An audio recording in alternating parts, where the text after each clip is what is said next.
to the world of trains. On this program, we are going to look at 3 operating model railroads and what it takes to produce models of such detail and realism.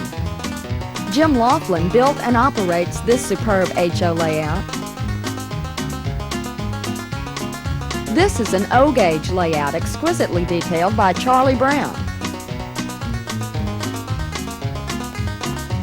Roger Smith's impressive N-gauge has all the details of the larger scales. It's fun watching these miniature trains operate, but there's more to a great model railroad than meets the eye. To find out what lies under the finished model, we visit the HO Club in Baton Rouge, Louisiana. A little bit of the hobby and for everybody. It's also good for people of all ages. Young children get their first train set for Christmas and enjoy watching the trains run and do many different things with them. And as they get older, they want to do more things. They want to get into more complex track, bigger layouts, more complex scenery, building kits, the buildings and the bridges and the things that make it look like people really live on the railroad, and adding little figures and cars and things to make it look like people actually are trying to run the railroad, only they're in miniature.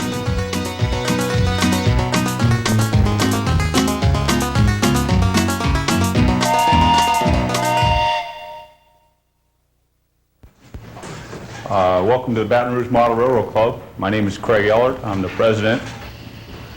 Our layout is modeled in HO scale, which is a scale of 1 to 87. In other words, for every foot that you see on the model railroad, you have 87 feet on a real railroad. This is probably the most popular scale to model in.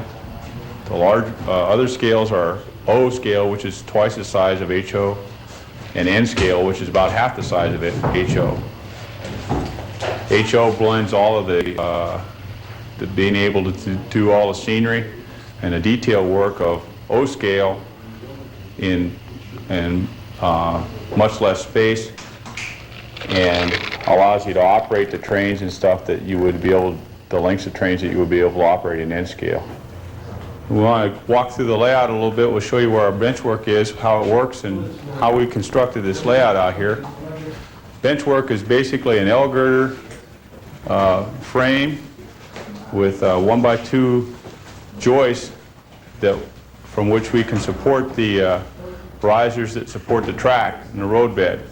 Okay, this is an L-girder. It's basically 2 1x2s put on top of each other in the form of an L. This is the vertical member and then a horizontal member. And on the back of this is a space that we can put screws in from the bottom up through into the joist to support everything above that point. It's held up by 2x4s that stick down all the way to the ground, and they're basically just attached to the floor. And it comes up and attaches, screws onto the L-girder main frame. Okay. The L-girder main frames then hold up a joist like this, which we also made out of 1x2 pieces of pine.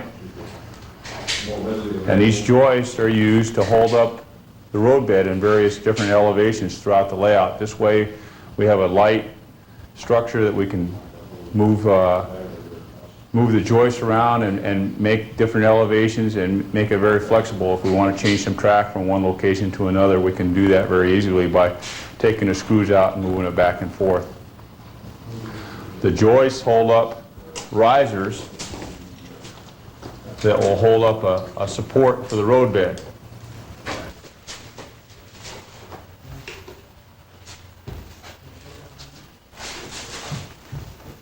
The risers are screwed onto the joist, and then they hold up a cleat that is screwed into the bottom of the roadbed that holds the roadbed up. It's a very rigid structure, won't move if you bump into it.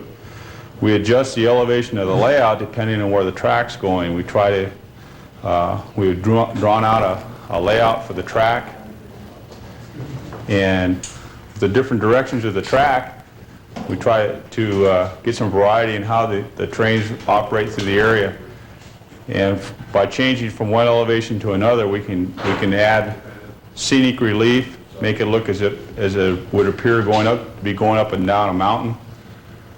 And so you can see by putting the different sizes of elevations in there, we can get some vertical relief and make the train appear to go up and down hills.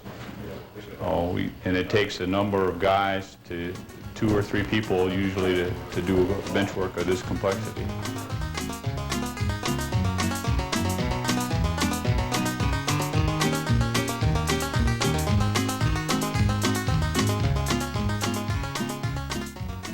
Right on schedule, the express train pulls out of Laughlin Yard as it begins the run to Childress.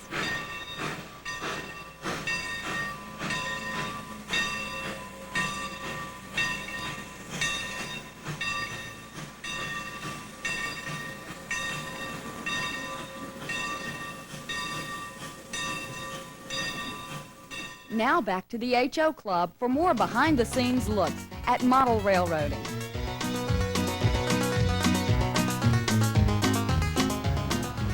When you lay the bench work, the whole point is to design it so that it will support the layout that you want to build, and that basic shape doesn't take place until you start to put the sub-road bed down, which is a plywood that goes underneath the track.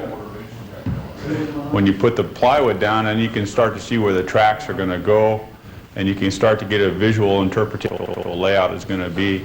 It becomes a little bit easier then to visualize also what the scenery will be in its future state at the end, once the layout is finished.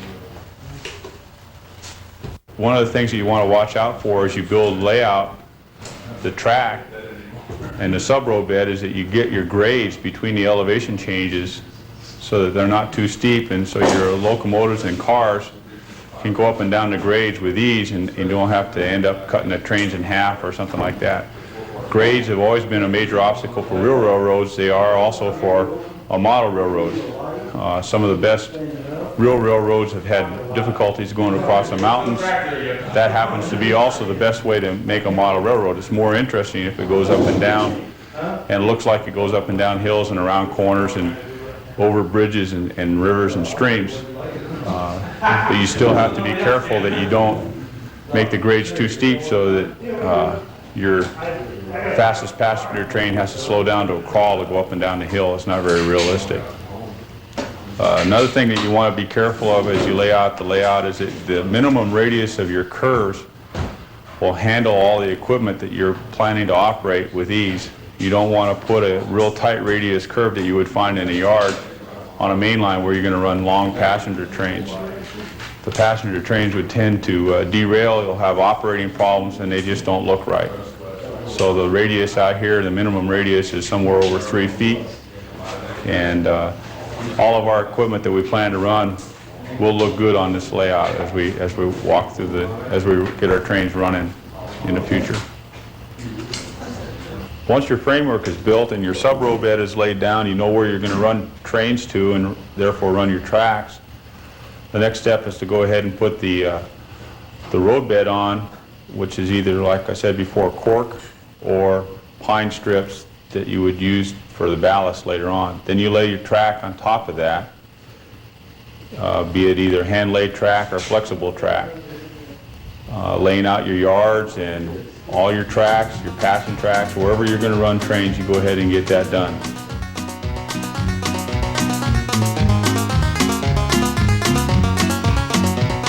A powerful steam locomotive heads into the engine yard to replenish its supply of fuel oil and water before continuing a long day of hauling freight.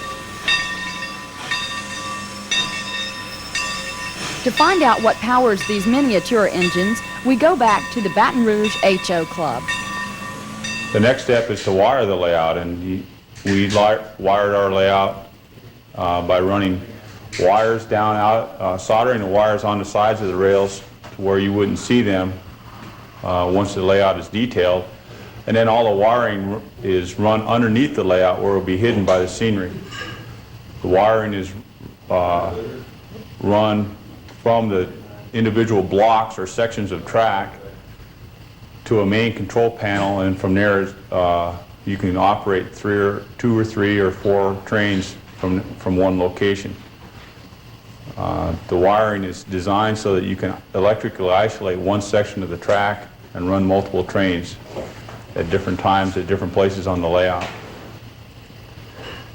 There's probably 15 to 20 miles worth of wiring here in this location, going in different parts of the layout for different purposes.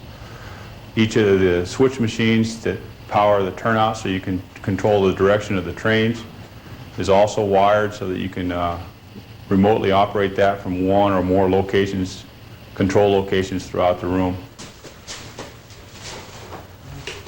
We've also lined or wired for lights to control or show the direction of the turnouts are thrown, so that we, from one location, we can tell which way the train is going to go. If we don't want it to go that way, we can then throw a switch to make it go a different direction. The most complicated wiring takes place underneath a yard, where there's a number of switch machines and a number of tracks. And it's sometimes a nightmare to get under there and figure out which way the wires are supposed to go so that you can control trains in the right direction.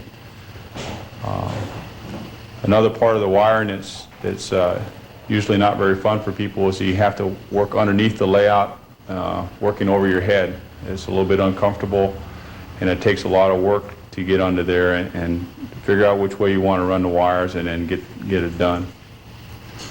Most of our connections are made, other than to the track, are made with crimped on connections that we can screw to terminal blocks to allow us to change those wires if we ever need to. If we have a bad connection or we have need to reroute the power to a different location, we can do that without changing the wire up to the track.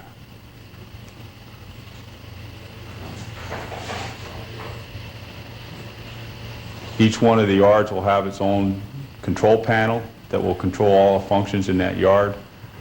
And then the main line is controlled from our main control cab that we have, that you can see the whole room from.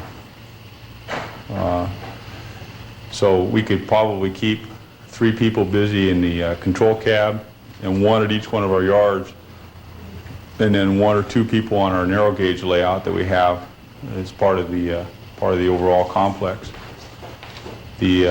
So we could have probably 8 or 9 people running trains when we get into the operation part of the layout.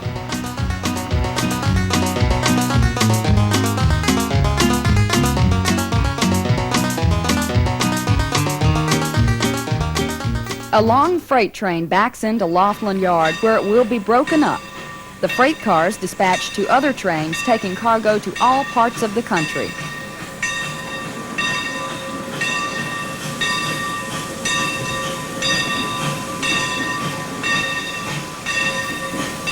Again, back to the HO Club to see what brings a model to life. The cardboard strips that you see on the side of the layout are temporary things that we put up to, in the unfortunate event of a derailment, we've put those up to catch pieces of equipment from falling all the way to the floor and meeting an untimely death. So we put these up temporarily until we get all our scenery built. At that point in time, the scenery will be designed such that a train derailing will not fall all the way to the floor. We'll be able to pick it up without breaking it. The scenery base is in our model railroad is we use wire screen, which is basically the screen that comes off of a screen door as our base. Scenery does a number of things on the model railroad, and the most important is that it shows you or gives you a real view that you're actually running trains through a real live scene. It adds some realism to the model railroad, completes the picture. You do scenery in 3 dimensions, therefore you show some elevation change and things like that. The purposes for scenery are you design your scenery based on the type of terrain you're modeling for a model railroad. Some people model a mountainous type terrain, and therefore they'll have a lot of elevation between their tracks, a lot of tight curves, and a lot of places for large rock outcroppings or mountains to appear. typically will have small streams running through or large streams with occasional waterfall or two on the layout. When you do that, it becomes a very attractive thing to look at. Other layouts are modeled in the eastern part of the United States or in the southern part of the United States, and the terrain in those areas is typically more hilly instead of mountainous, and the trees or the terrain has trees on it instead of bare rock outcroppings. So in our particular case, our layout is modeled after the area of North Louisiana and up into Mississippi, and we have rolly hills and we have a lot of tree-covered hillsides with an occasional tunnel here and there and some rock outcroppings along the way. So that's the type of scenery that we've modeled by using the scenery to separate the layers of track. You show a reason for the track to be separated. The scenery kind of flows out of the track design, where tracks are close together and separated a lot vertically. You put in a rock cliff to do that, but where they're further apart and separated not very high vertically, then you can put in a rolly hill, a gentle hill, or even just a flat plain, and you can model the appropriate vegetation for that part of the layout. Where you have a tunnel, a need that the railroad would actually have to go into a mountain, you can put in what would be called a tunnel portal. And the tunnel portal is a representation of the physical entrance into the hillside. And what you do is establish that the point of the tunnel start by putting either a replica of a tunnel portal, such as we have here in our layout, or you can just use a rock casting that would show a hole blown out of the mountain where you drive your train in through on the track into the mountain. Once we get the way we construct the scenery is to take the wire screen and staple it to the sides of the sub-road bed, the plywood sub-road bed, and then we bend and twist and show the general evolution of the terrain that we're modeling. In our particular case, it's rolly hill, so you put a little bit of undulation in the screen and kind of give it its basic shape with the wire screen. Upon a wire screen, we take a plaster soaked piece of paper and lay it right on top of the screen. And then once that's hard, then you can put on top of that, you can put some more plaster or rock castings, which are a simulation of a rock outcropping to reveal what the terrain would look like once you're done with your model. The general shape of this is controlled by the plaster, and you can make the plaster different thicknesses to make it different strengths. The plaster over wire screen that we use is a very hard, very strong thing where you can actually put some weight on it if you happen to lean against it when you're picking up a piece of rolling stock, or when people come to visit and they bump up against it, they won't hurt the scenery by bumping against it. It's well suited for this type of layout. It's a permanent construction. It's very heavy. If you're building a portable layout, you may want to consider a different type of scenery construction, such as styrofoam or paper mache. That's a little lighter. They're probably not as strong as the plaster though, and so for our particular case, we felt like we needed the strength of the plaster, and that's why we put that in out here. On the track, as you're laying the scenery, you want to protect the track and the area underneath the layout by putting plaster or masking tape down or newspaper to keep the plaster from getting into places that you don't want it to. It becomes a large mess to clean up the plaster if you don't properly protect the areas underneath it that it'll fall onto as you construct your scenery. Once you finish with the plaster and you get it to the shape, the general shape that you want, you can put detailed rock outcroppings in by two methods. One, you can put in rock castings, which are a latex casting or a latex mold taken on a real rock out in the real world, and then once that mold is made, then you can fill it with plaster and take that plaster piece of rock and put it on the model railroad and then stain it to look like the real rock, give it the coloration that it would appear out in nature. The other method is to put a layer of plaster onto the to the base of the scenery and then physically carve it with a knife to give yourself what would be a simulation of a stratified rock or a sedimentary rock. Very good way to make a detailed rock outcropping on part of your layout. Once the rocks and the general shape of the terrain is made, then you can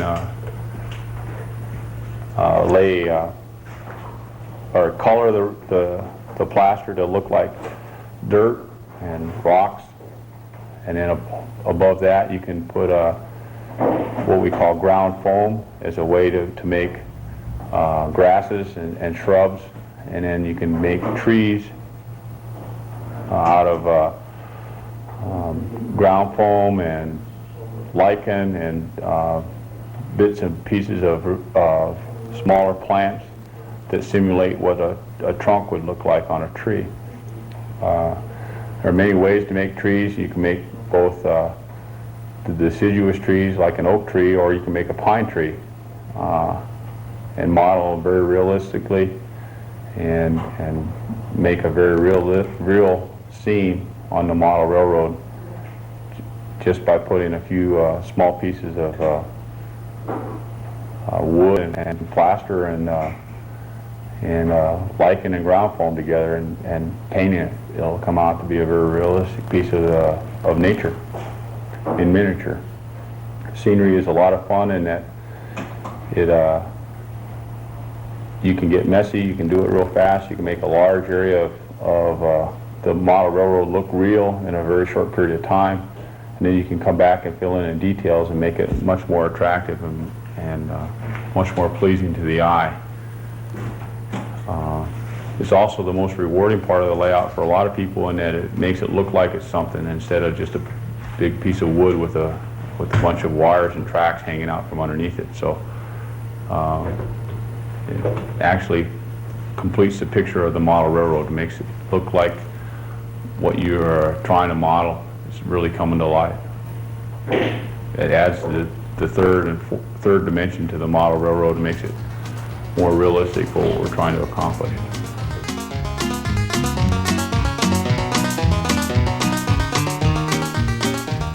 Retired to the engine house, this locomotive is finished for the day. Yet another carries on. Moving freight is a 24-hour-a-day business.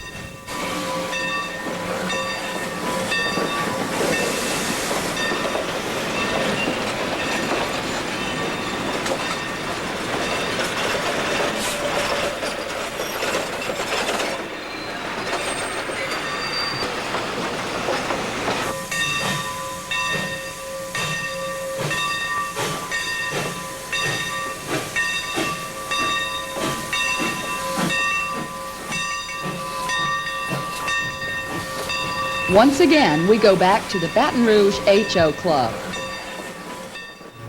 One of the fun things about building scenery is that things that are found in nature don't have a scale, in that if you look at a small plant, it takes the general shape of a large tree. Therefore, you can use the basic structure of the small plant, such as a sagebrush, to make a model shape would be a 40 or 50 foot tall tree. Then by putting foliage on a tree, either lichen or ground foam or something like that, you can make the tree take a shape and give it life. So you don't just have to model dead trees. Also a rock, if you were to take a rock, you can make a rock does not have scale to it. You can make a rock look really good in an N scale, HO scale, or O scale, just like it would out into in the real world. So therefore, you can take almost anything out of nature and put it on a model railroad and make it look like it belongs and make it look like it's to scale. Another part of the scenery that's of a lot of interest to most people is the building of the structures that go on the model railroad. If you look at any town or city that the railroad goes through, there are some distinctive structures that fit with the model railroad theme, and we try to build those things so that they look like they're a real part of our railroad out here in our club. Stations and industries and houses and things that people live and work in are also a part of our model railroad. And it's a whole different facet of the hobby to build scenery, the structures that go into the scenery. They give a place for the model people to live, for them to work, and also give a place for them to drive their cars to and from, and for the trains to go to and from. So it's something that we try to pay a lot of attention to. You can come up with a lot of different ways to build structures. There are a lot of kits available that you can build a kit in a number of hours that, without even painting it, looks pretty good to put onto a model railroad. Or you can build a craftsman type kit that takes a number of hours to build, 30 or 40 hours to build. Or you can scratch build a kit. You can take a particular prototype building and take drawings, make drawings of it, dimension it, and then build that kit up without anything to guide you other than your imagination, and actually recreate that building in miniature through different methods of construction.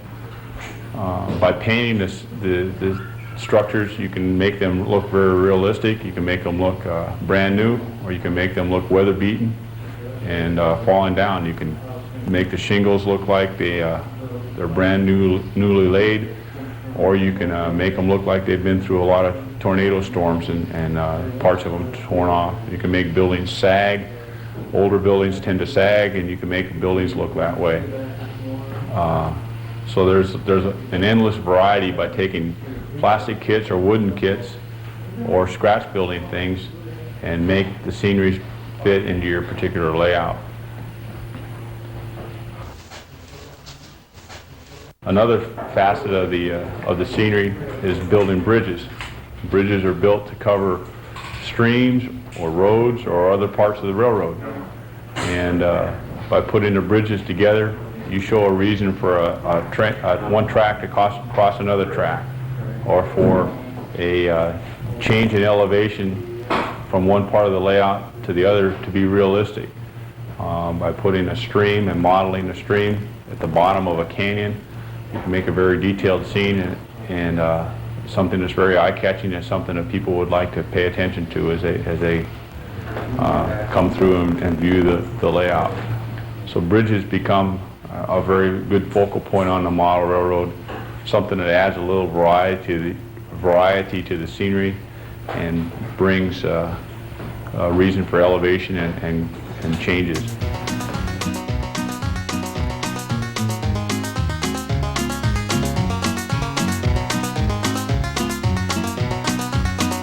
Model railroading is an activity that it is a lot of fun. It's something that people enjoy doing because there's many different things you can do. You can do carpentry work, construction work, wiring work, scenery work. People make a hobby or even a profession out of photographing railroads. So there's many different things that you can do in the railroad. Just operating the trains is something that people like to do. Or you can go ahead and get a layout done, get the trains running, get it fully scenic, and just enjoy watching trains run. We hope you've gotten a better understanding of what goes into and under a great model train layout. In future programs, we will get into a more detailed discussion and demonstrations of each of the different phases of building a model railroad. Model railroading is fun, and we hope you will join us in discovering this wonderful hobby.